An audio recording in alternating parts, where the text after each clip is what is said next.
Let's take a look at your Caribbean report for tonight.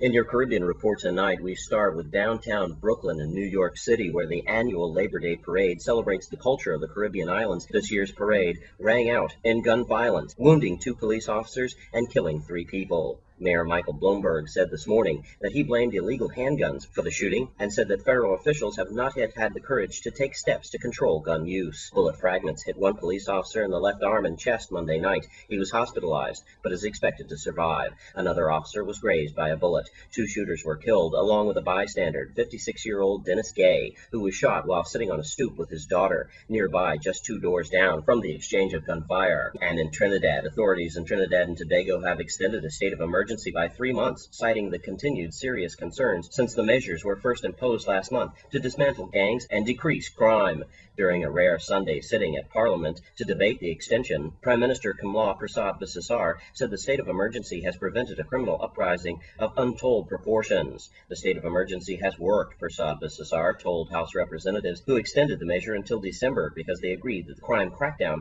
is still incomplete. Speaking to the press on Monday, Foreign Affairs Communication Minister Saruj Rambakhan said that police are prepared for a backlash as a result of the extension. We are ready for a backlash that the criminal element may wish to engage in. We are aware that the criminal element may not be pleased with the state of emergency, but the defense force and the police are ready to deal with them. And finally, in St. Kitts and Nevis, a festival which resulted in great success, as hundreds of parents and guardians were on Saturday given some much-needed relief with their back-to-school affairs for Lyme School Aid. The back-to-school affair was held at the Lyme Sports Club grounds and Needs Must, featuring services catering to the needs of students. The event kicked off at 9 a.m. with a motorcade led by Lyme's general manager, David Lake. Patrons wasted no time in getting to the fair, as upon conclusion to the motorcade, which ended in the grounds, many persons were already there. Parents and guardians had the luxury of getting free vision checks for their children, as well as free dental checkups. Barbers and braiders were also on hand to give free haircuts and braiding services to children.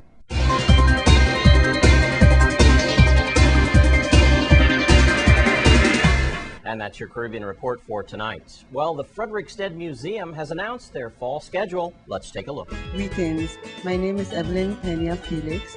I work here at Fort Frederick Museum, and I want to say that we're very proud to have Miss Sandy Michael doing an exhibit here at the fort. On behalf of the Department of Planning and Natural Resources, the Virgin Islands Council on the Arts, and Sandy Michael, we want to welcome one and all to come and see her exhibit. She's going to be here from September the 1st, and she's going to be here until the 1st of October. As you can see, she has a wonderful display of art here, and we invite you to come and enjoy it and to participate in her exhibit. Thank you.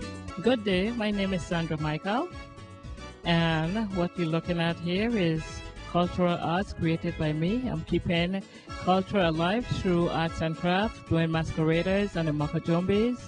Oh, this display is at the Fort Frederick Museum in Frederiksted, in the fort.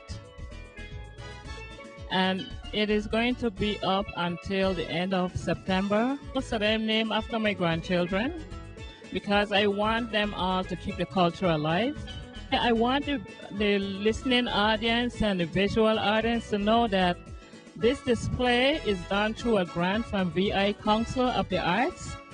And it's such a joy to receive that grant and keep my culture exposed. You know, it's so important to keep that culture alive, to pass it down from generation to generation. It is so important that we don't lose it.